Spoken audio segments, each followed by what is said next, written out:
Hello students, I am Rakesh Kumar from SBM संभल।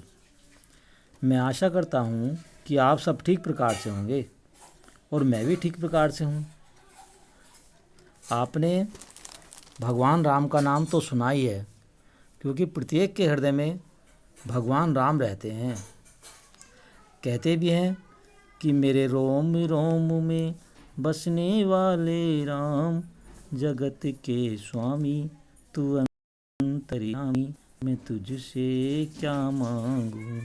इस प्रकार से हम भजन भी गुनगुनाते हैं। आज मैं आपको क्लास 6 पार्ट 1, जिसका शीर्षक है अवधपुरी में राम, यह आपको इसकी कथा सुना रहा हूँ। आप इसे ध्यानपूर्वक सुनेंगे। यह कथा अवध की है और बहुत पुरानी है। अवध में सरयू नदी के किनारे एक अति सुंदर नगर था, अयोध्या। सही अर्थों में दर्शनीय, देखने लायक, भव्यता जैसे उसका दूसरा नाम हो। अयोध्या में केवल राजमहल भव्य नहीं था, उसके एक एक इमारत आलीशान थी। यानी कि उसकी एक एक इमारत कैसी थी? बहुत सुंदर थी। आम लोगों के घर भव्य थे, सड़कें चौड़ी थी, सुंदर बाग बगीचे, पानी में लबालब भरे सरोवर, खेतों में लहराती हरियाली, हवा में हिलती फसलें सरयू की लहरों के साथ खेलती थी। अयोध्या हर तरह से संपन्न नगरी थी। संपन्नता कोने अंतरे तक बिखरी हुई, सभी सुखी, सब समृद्ध। दुख और विपन्नता को अयोध्या का पता नहीं मालूम था, या उन्हें नगर की सीमा में प्रवेश की अनुमति नहीं थी। पूरा नगर विलक्षण था, अद्भुत और मनोरम। यानी कि जहाँ पर राजा दशरथ, जहाँ के राजा थे अयोध्या, वो अयोध्या कितनी भव्य थी, कितने भव्य वहाँ के भवन थे, और लोग भी कितने अच्छे सत्यवादी थे। पूरा नगर बहुत विलक्षण था, अद्भुत और मनोरम। उसे ऐसा होना ही था। वह कौशल राज्य की राजधानी था। राजा दशरथ वहीं रहते थे। उनके राज में दुख का भला क्या काम। राजा दशरथ कुशल योद्धा और न्यायप्रिय शासक थे। महाराज अज के पुत्र। राजा दशरथ किसके पुत्र थे? महाराज अज के पुत्र थे। महाराज रघु के वंशज। ये किसके वंशज थे? महाराज रघु के वंशज, रघुकुल के उत्तराधिकारी। रघुकुल की रीति रिवाज का प्रभाव हर जगह दिखाई देता था। सुख समृद्धि से लेकर बात व्यवहार तक लोग मर्यादाओं का पालन करते थे, सदाचारी थे। पवित्रता और शांति हर जगह थी, नगर में भी, लोगों के मन में भी। राजा दशरथ यशस्वी थे, उन्हें किसी चीज़ की कमी नहीं थी। राज सुख था, कमी होने का प्रश्न ही नहीं था। लेकिन उन्हें एक दुख था, छोटा सा दुख, मन के एक कोने में छिपा हुआ। वह रह रह कर उभर आता था, उन्हें सालता रहता था। उनके कोई संतान नहीं थी, आयु लगातार बढ़ती जा रही थी। उनकी 3 रानियां थीं, कौशल्या, सुमित्रा और कैकेयी। रानियों के मन में भी बस यही एक दुख था, संतान की कमी। जीवन सूना सूना लगता था। राजा दशरथ से रानियों की बातचीत प्रायः इसी विषय पर आकर रुक जाती थी। राजा दशरथ की चिंता बढ़ती जा रही थी। यानी कि राजा दशरथ को किसी प्रकार की कमी नहीं थी, केवल उनके संतान की कमी थी। 3 रानियां भी थी उनकी। इसी वजह से संतान नहीं होने की तो 3 विवाह कर लिए होंगे। पहला विवाह किया होगा नई संतान हुए होने की, फिर दूसरा विवाह किया, तीसरा विवाह किया, इस प्रकार से। लेकिन तीनों रानियों के कोई भी संतान नहीं थी। ये आप देख रहे हैं चित्र में। इसमें जो है ये भगवान राम, ये है राजा दशरथ हैं। भगवान राम का चित्र भी दिखाया है, इसमें यज्ञ करते हुए दिखाए हैं राजा दशरथ। राजा दशरथ जो है पुत्रेष्टि यज्ञ कर रहे हैं। बहुत सोच विचार कर महाराज दशरथ ने इस संबंध में वशिष्ठ मुनि से चर्चा की। जब इनके संतान नहीं हुई, कोई भी संतान नहीं थी, तो इन्होंने जो है वशिष्ठ मुनि से चर्चा की। ये आप जो चित्र में देख रहे हैं, ये यज्ञ कर रहे हैं। क्या कर रहे हैं? यज्ञ कर रहे हैं। ये पुत्रेष्ठ यज्ञ कर रहे हैं। ये उन्हें पूरी बात विस्तार से बताई। रघुकुल के अगले उत्तराधिकारी के बारे में अपनी चिंता बताई। मुनि वशिष्ठ राजा दशरथ की चिंता समझते थे। उन्होंने दशरथ को यज्ञ करने की सलाह दी, पुत्रेष्ठ यज्ञ। महर्षि ने कहा, आप पुत्रेष्ठ यज्ञ करें, महाराज आपकी इच्छा अवश्य पूरी होगी। इस प्रकार से उन्हें उपाय बताया कि आप पुत्रेष्ठ यज्ञ करें तो आपके संतान होगी। यज्ञ महान तपस्वी ऋष्य श्रृंग की देखरेख में हुआ। पूरा नगर उनकी तैयारी में लगा हुआ था। यज्ञशाला सरयू नदी के किनारे बनाई गई। यज्ञ में अनेक राजाओं को निमंत्रित किया गया। तमाम ऋषि मुनि पधारे। शंख ध्वनि और मंत्रोच्चार के बीच एक एक सबने आहुति डाली। अंतिम आहुति राजा दशरथ की थी। यज्ञ पूरा हुआ। अग्नि के देवता ने महाराज दशरथ को आशीर्वाद दिया। कुछ समय बाद दशरथ की इच्छा पूरी हुई। तीनों रानियां पुत्रवती हुई। महारानी कौशल्या ने राम को जन्म दिया। चैत्र माह की नवमी के दिन रानी सुमित्रा के 2 पुत्र हुए, लक्ष्मण और शत्रुघ्न। रानी कैकेयी के पुत्र का नाम भरत रखा गया। राजमहल में खुशी छा गई। नगर में बधाइयाँ बजने लगी, मंगल गीत गाए गए। इस प्रकार से बहुत खुशी का वातावरण अयोध्या में फैल गया। उत्साह जैसा दृश्य। राजा दशरथ प्रसन्न थे। उनकी मनोदशा पूरी हुई। प्रजा प्रसन्न थी कि दशरथ की चिंता दूर हुई। नगर में बड़ा समारोह आयोजित किया गया। धूमधाम से आयोजन में दूर दूर से लोग आए। राजा दशरथ ने सबको पूरा सम्मान दिया। उन्हें कपड़े, अनाज और धन देकर विदा किया। जब राम, लक्ष्मण, भरत, शत्रुघ्न इन चारों पुत्रों का जन्म हुआ तो अयोध्या में खुशी की लहर दौड़ गई। और इस प्रकार से राजा दशरथ ने एक भव्य आयोजन किया, जिसमें दूर दूर से महर्षि और तमाम लोग आए। और इस प्रकार से उन्हें कपड़े, अनाज और धन देकर सबको विदा किया। चारों राजकुमार धीरे धीरे बड़े हुए। वे बहुत सुंदर थे, सुदर्शन। साथ खेलने निकलते तो लोग उन्हें देखते रह जाते। आंखें उनसे हटती नहीं थी। चारों भाइयों में आपस में बहुत प्रेम था। वे अपने बड़े भाई राम की आज्ञा मानते थे। खेल कूद में लक्ष्मण प्रायः राम के साथ रहते। भरत और शत्रुघ्न की एक अलग जोड़ी थी। और बड़े होने पर राजकुमारों को शिक्षा दीक्षा के लिए भेजा गया। जब वे बड़े हो गए तो उनकी शिक्षा का प्रबंध किया गया।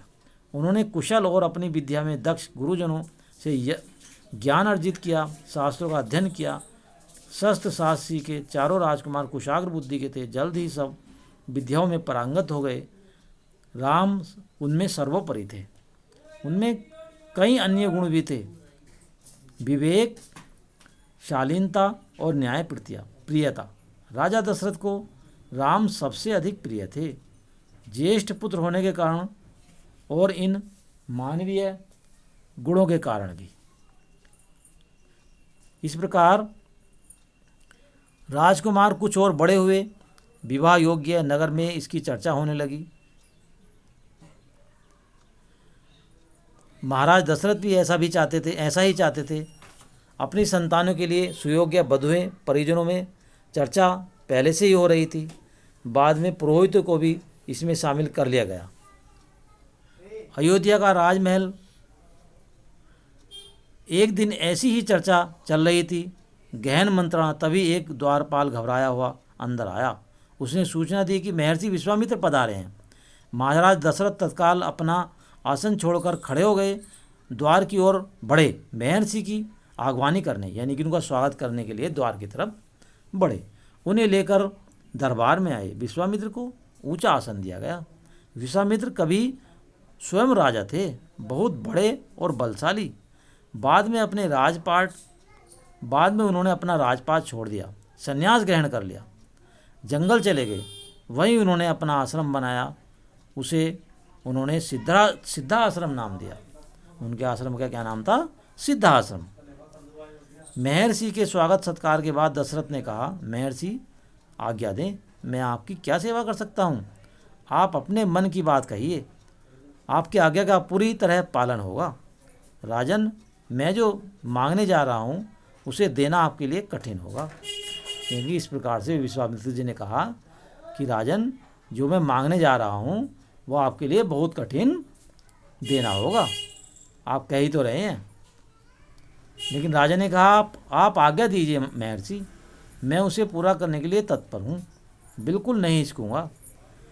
मैं सिद्धि के लिए एक यज्ञ कर रहा हूँ। विश्वामित्र जी ने कहा कि मैं सिद्धि के लिए एक यज्ञ कर रहा हूँ। अनुष्ठान लगभग पूरा हो गया है, लेकिन 2 राक्षस उसमें बाधा डाल रहे हैं। मैं जानता हूँ कि उन राक्षसों को केवल एक ही व्यक्ति मार सकता है, वह राम है। आप अपने ज्येष्ठ पुत्र को मुझे दे दें ताकि यज्ञ पूरा हो। विश्वामित्र ने कहा कि भाई जो है, मैं यज्ञ एक अनुष्ठान कर रहा हूँ और अनुष्ठान लगभग पूरा हो चुका है, लेकिन 2 राक्षस हैं वो मेरे यज्ञ में विघ्न डाल रहे हैं, तो उन्हें केवल राम ही मार सकते हैं। आप अपने बड़े पुत्र जो है आपके राम, उन्हें आप मुझे दे दें। दशरथ पर जैसे बिजली गिर पड़ी, वह अचकचा गए। उन्हें उम्मीद ही नहीं थी कि मुनिवर उनसे राम को मांग लेंगे। उनके ज्येष्ठ पुत्र, उनके सबसे प्रिय दशरथ चिंता में पड़ गए, क्योंकि दशरथ ये नहीं जानते थे कि ये भगवान विष्णु का अवतार है। वो तो एक तरह से अपना पुत्र ही मानते थे कि ये छोटा सा मेरा बालक है, ये क्या राक्षसों को मारेगा। इस प्रकार से वो चिंता में पड़ गए। विश्वामित्र दशरथ की दुविधा समझ रहे थे। उन्होंने कहा, मैं राम को केवल कुछ दिनों के लिए मांग रहा हूँ, यज्ञ 10 दिन में संपन्न हो जाएगा। महाराज दशरथ दुखी हो गए, पुत्र वियोग की आशंका से कांप उठे। दरबार में सन्नाटा छा गया। दशरथ की दशा देखकर मंत्री भी चिंतित थे पर चुप थे। महर्षि वशिष्ठ शांत थे। इतने में दशरथ कांप कर बेहोश हो गए। होश आया तो डर ने उन्हें फिर जकड़ लिया। मूर्छित होकर दोबारा गिर पड़े, संज्ञा शून्य पड़े रहे। इस प्रकार से राजा दशरथ बहुत दुखी हुए और बेहोश हो गए। महर्षि विश्वामित्र का क्रोध बढ़ता जा रहा था। महर्षि विश्वामित्र को बहुत क्रोध आया कि बताओ, पहले तो कह दिया कि जो आप कहोगे मैं उसे पूरा करने में समर्थ रहूँगा, लेकिन बाद में जो है ये इस तरह के बातें कर रहे हैं। किसी अनिष्ट की आशंका थी। इस प्रकार से उन्हें क्रोध आ गया। वे कुछ भी समझ नहीं पा रहे थे। महर्षि और महाराज के बीच संवाद में कुछ बोलना उचित ही नहीं। महर्षि का क्रोध भभक उठा। दरबार, मंत्रीगण और ऋषि मुनि सकते में आ गए।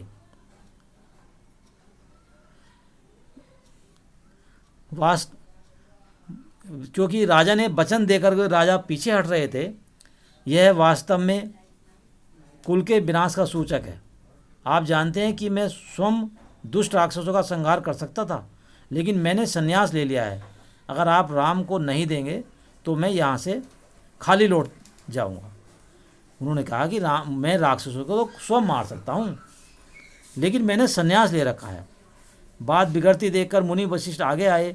महाराज दशरथ को समझाया राम की शक्ति के बारे में, प्रतिज्ञा तोड़ने के संबंध में, महर्षि विश्वामित्र के साथ रहने पर राजकुमार राम को होने वाले लाभ के बारे में। राजन, आपको अपना वचन पूरा करना चाहिए। रघुकुल की रीति यही है। प्राण देकर भी आपके पूर्वजों ने वचन निभाया है। आप राम की चिंता न करें। महर्षि के होते इनका कोई कुछ नहीं बिगाड़ सकता। महाराज दशरथ की चिंता कुछ कम हुई, पर मन अब भी खिन्न था। पुत्र विछोह का दुख सभी तर्कों पर भारी पड़ रहा था। गुरु वशिष्ठ ने कहा, महाराज, महर्षि विश्वामित्र सिद्ध पुरुष हैं, तपस्वी हैं, अनेक गुप्त विद्याओं के जानकार हैं। वह कुछ सोचकर ही यहाँ आए हैं। राम उनसे अनेक नई विद्याएं सीख सकेंगे। आप राम को महर्षि विश्वामित्र के साथ जान दें, राम को उन्हें सौंप दें। दशरथ ने मुनि वशिष्ठ की बात दुखी मन से स्वीकार कर ली, लेकिन वह राम को अकेले नहीं भेजना चाहते थे। उन्होंने विश्वामित्र से आग्रह किया, कहा कि वे राम के साथ उनके छोटे भाई लक्ष्मण भी ले जाएं। महर्षि विश्वामित्र ने महाराज दशरथ का यह आग्रह स्वीकार कर लिया। राम और लक्ष्मण को तत्काल दरबार में बुलाया गया। महाराज दशरथ ने उन्हें अपने निर्णय की सूचना दी। दोनों भाइयों ने उसे सहर्ष स्वीकार कर लिया।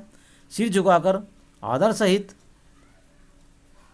इसकी सूचना माता कौशल्या को दी गई।